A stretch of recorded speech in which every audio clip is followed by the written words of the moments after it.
So we're now into the first week of your programming, and you may already have some issues that you're coming into the program with, or you now may start to find that your program is starting to hunt out those weak spots, those energy leaks.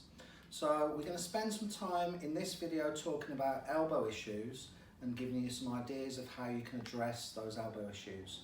So the main issues I see in terms of like strongmen, powerlifters, strength athletes revolve around pain on the outside of your elbow here, which is called lateral epicondylitis, known in the trade as tennis elbow, or medial epicondylitis, which is known in the trade as golfer's elbow. Now you don't have to play tennis or golf to get these. If you're gripping things when you're doing stones and axle presses and your logs, you'll find those are all the things, the gripping movements that start to aggravate those particular areas where the tendons attach. So tightness in your forearms in these muscles here can often lead to more of a pull on their attachment points here and here. So if this is you, grabbing a foam roller or a peanut mobility ball, which you can buy off Amazon, we're going to spend some time pre-workout just working through some of those tight spots. Now for me, most of the tightness in my forearms is on the back, and this works really nicely to work into those areas. So using some compression from this hand onto my wrist, I'm going to work through my forearms, loosening things off. When I find a hot spot, I'm going to stop in that position, and then I'm going to bend and straighten my wrist. So extend and flex my wrist.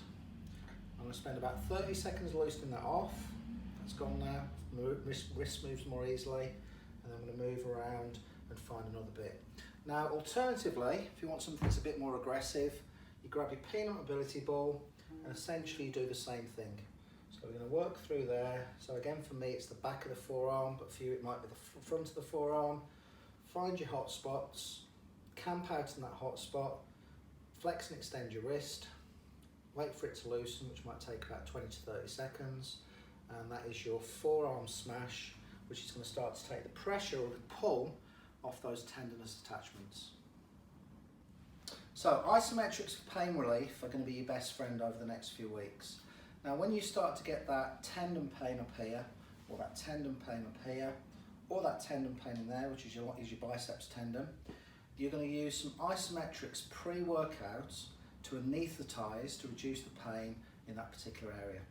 Now there's various positions you can adopt to hit different parts of your forearm. So palm in a neutral position, that's like straight, like halfway up, halfway between that way and that way. We're going to squeeze a hard rubber ball for 30 seconds with the elbow bent, and squeeze as hard as you can, and then squeeze as hard as you can with the elbow straight. Now notice my hand's in a neutral position there, it's in what we call a mid-pronated position.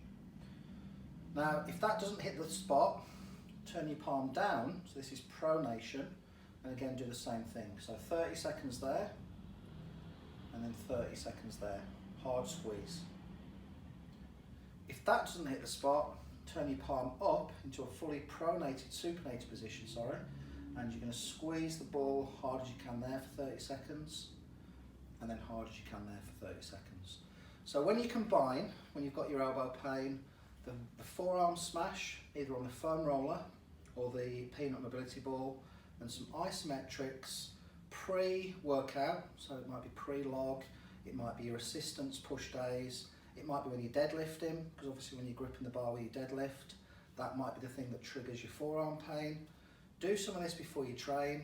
You should find then you'll get through the session with much less pain, and overall these techniques will actually help to reload the tendons back up, which is what we need to do, keep you training and keep you moving through the next few weeks of the MST bot.